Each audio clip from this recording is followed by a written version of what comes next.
Hello, Mark Crossfield here. I am today going to talk to you a little bit about shot shaping. So we've got Bubba just winning the Masters, who obviously shapes his shots. People are talking about quite aggressively, moves the ball in the air to try and hit target. Lots of videos flying around online now. Bubba's one. Here's another one going to fly around online around shaping your shots. So I'm going to just share with you a few of my thoughts about how I shape shots, and then a little bit about how I think lots of you out there are trying to shape your shots and possibly getting it wrong. Let's get stuck in.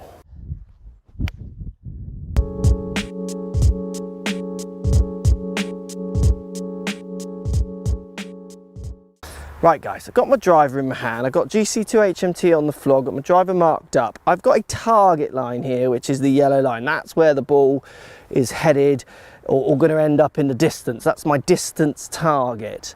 I've captured some data earlier using real balls with GC2 HMT here. I'm going to show you what that data was captured around first, and talk to you a little bit about how maybe you're getting it slightly wrong, along with unfortunately lots of other people, when it comes to trying to shape your golf shots. Look, I'm just going to hit a few shots just to show you what data I collected. First couple of shots I think I collected was just hitting my normal drive. Now when I hit a normal drive, I'm very neutral with my angles. I hit quite a straight ball. I can draw it and fade it a little amount subject to how I see it, but I'm just going to try and hit a relatively straight one here. So going all up the line of this yellow stick. Bang, there, that's pretty straight. Fraction left, but pretty straight. So that's my normal swing. Now I know my normal swing is quite zeroed out. So I know my paths are relatively straight. The club as it hits the ball is traveling near zero. Okay, now I'm going to hit a fade. So what I'm going to do to hit a fade is I'm going to aim face of my club left, so almost towards the blue stake in the distance, and my feet parallel to my face line, so aiming all a long way left, so it's about 30 yards left of my actual target. And as I take my grip, I'm just going to turn the face so it's slightly open to my grip and open to my new leftward feet line. Now it's not open to this yellow line though, it's closed, it's pointing left of this yellow line, but it's open to my aiming my feet and that blue stake. So my face is now pointing somewhere between the white marker and the blue stake in the distance, and then I'm going to swing. When I go back to kind of lining myself up to hit this shot, I'm looking at my feet line. That's where I feel like I'm going to swing, and that's where my kind of all my movements are moving towards. It's just a face that addresses slightly contradicting that. And now I'll try and hit my fade. And there it goes, that's moving to the right onto target nicely. And now I'm going to hit my draw. So I'm going to hit just my normal, trying to turn it the other way, maybe slightly heavier than I would standard. So I'm going to aim now, there's a blue stake to the right of the white pole. I'm aiming the face of my feet to the right. I'm going to take my grip just by again turning that face in, which feels kind of 2-ish degrees to my feet line. Face now is pointing right of this yellow stick, but it's left of my feet line. Again, as I kind of waggle, get ready to hit the ball here, I'm looking down at my feet. That's the line I feel like I'm going to swing the club on. I'm going to ignore the face and where it's pointing and just swing. And there's my draw. It's coming back nicely. Now, I'm going to do two other swings. And this is the one I get a lot in lessons, and I'm also seeing it on videos. So I'm going to do a low draw. So how I would have hit a draw when I was a kid, almost how I was taught to hit a draw, and I think how lots of people still think you hit a draw.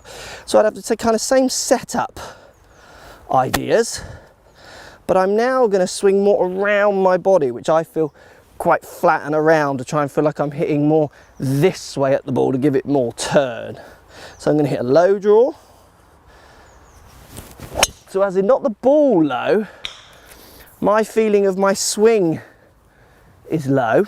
Okay, and now I'm going to hit what I used to do to try and fade the ball, which is a high fade, which again, I saw someone talking about this on a video the other day. I'm going to aim left, same ideas with the grip and the setup of the face, but I'm now going to take the club up high to cut the ball, because it needs to be coming from out to in, and to do that, people feel they need to go higher to do that. So I'm now going to do my high fade. And that ball's cutting pretty much the same amount as the last one towards that target. So there's a few different ways of swinging. Now I've captured data, like I say, using GC2 HMT on the club here. I've got the markers on the face of my driver. Let's show you what those kind of swings do to the path and to the shape of the ball. Show you how much it actually really is moving it. Right guys, so let's look at some of the captured data, and I think this will be quite interesting for lots of you. If you look at the first two shots here, this is me trying to hit my straight shot, and you can see club path here is kind of averaging 0.2 degrees straight, which is where I am. Club face is averaging 1 open to that 0.2 to the right, so a slight push to straight drives, which is pretty much what I hit. Now if we go to my fade swing, what we're going to notice is the path has gone to a minus 8.6, so the path of the club, that club is travelling 8.6 degrees to the left as it strikes the ball. So let's say it's travelling along green stick here, 8.6 degrees. That's not 8.6 degrees, let's just pretend it is for this discussion of the video, give it more of a visual, kind of slightly bigger angle so you can really see it. Now my face is averaging 4.6 open to that 8.6. That means my face is halfway between almost the green stick and the yellow stick. Remember, the yellow stick is target line. So my ball is starting on that orange stick and it's moving away from this green stick, which is where it's cutting back to the target. That's my normal swing. I don't feel like I'm going higher or lower. I'm just making that setup change, slight change in the club face in relationship to where my green line on the floor here is, if you like, and then just swinging the same, what I would feel, and people call plane, whatever plane is. I'm not feeling like I go higher or lower around here. I'm just doing the same kind of idea as the swings, and that promotes a fade shot. You can see the numbers there, the face 4 open to a path which is 8 left. That's going to create a pretty functional fade onto target. If we look at my draw numbers, my path goes 6 to the right, so my path goes 6 that way, and then my face is 2 left of that, 1.9, so 2 left of that. So again, the ball is travelling along the orange stick to set off and then away from the green, so turning back to target. A pretty functional draw. Again, I'm not feeling like I'm swinging more around, I'm just swinging on my same, what I feel, plane. I'm swinging on my same, in my head, feel-wise, angles. I'm not doing more of this and more of this. I'm just turning this hoop in relationship to that yellow line in the setup and keeping it the same as it swings around my body in my head. Now, if we look at the low draw, this is the interesting one, the low draw.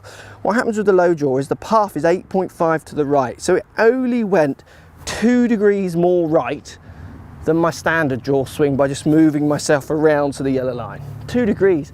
And if you look on the video, you can see it's a massive difference in what people could call plane, vertical swing plane. So all I'm actually doing in the low draws is I'm not moving the pencil here much, only 2 degrees, minuscule. I'm actually just lowering or raising the hoop. And what you can see here from this, and this is the key, if I lower and raise that hoop, that pencil, so club path, pencil is club path, is not really moving. All I'm doing is swinging it around my body more. I'm not actually changing the path of the club at all. And that's one of the common misconceptions. People think they have to swing around their body to draw it and up to fade it. You absolutely do not. What you probably find you're actually changing more, like I say, is how you deliver that club on the floor, so more vertical swing plane kind of numbers, to how the club is being towed up or towed down as it hits the ground, rather than changing path. So if we go low draw again, it's 8 degrees to the right, face 2 close to that. Similar numbers, similar draw numbers. Now my lie, so the lie of the club, how the club is toeing up or straight as it hits the ground, and this is a driver, so it should never be flat on the floor in the lie numbers on GC2 HMT, is almost 10 degrees towed up, opposed to my normal draw, it's 8.6. So it's 2 degrees difference in how I'm delivering that club. So I'm actually moving, in effect, in simple terms, that hoop lower when I hit my rounded draw, so my swinging around my body and a little high, but I'm barely moving path, hardly at all, which is what I see in lessons a lot from people saying,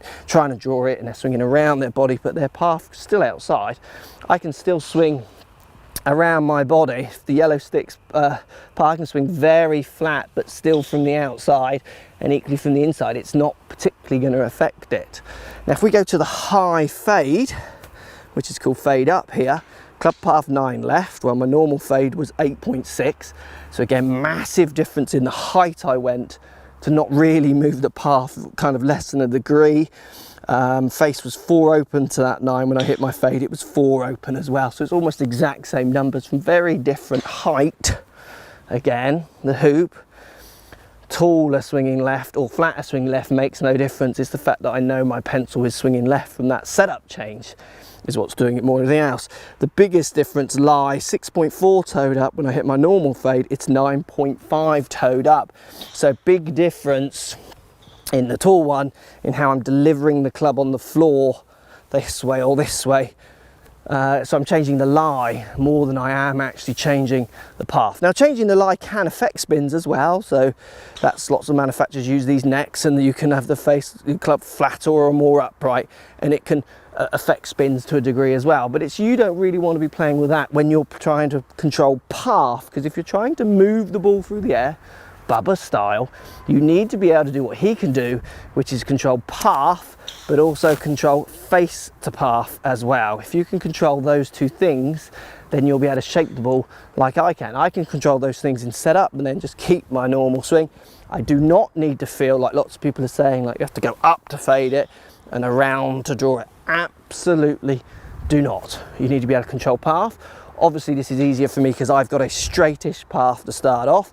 The main thing from this, which I'd like you to take away from, is more that kind of slightly heightened understanding on what is influencing path, rather than having those old traditionals thinking of going up or around to influence path.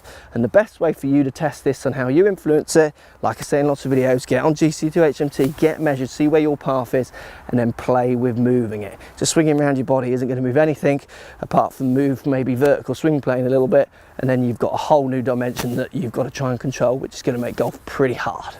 Thanks for watching, guys. Post comments down below. I'd love to hear what you've got to say on this one. It's slightly different. Be interested to know your thoughts, and we'll speak to you all soon. So if you like what's going on here, don't be afraid to subscribe to the channel. Also thumbs up the video, post comments. Love to hear what you guys got to say. Let's keep it social. The more we talk, the more we share, the easier this game will get for everybody. So if you want to find me on Facebook here, you can find me on Facebook. If you want to tweet me, find me on Twitter here as well. Just follow the links, all in the description. Come and join the show, get active, get involved, get playing some better golf. Thanks for watching.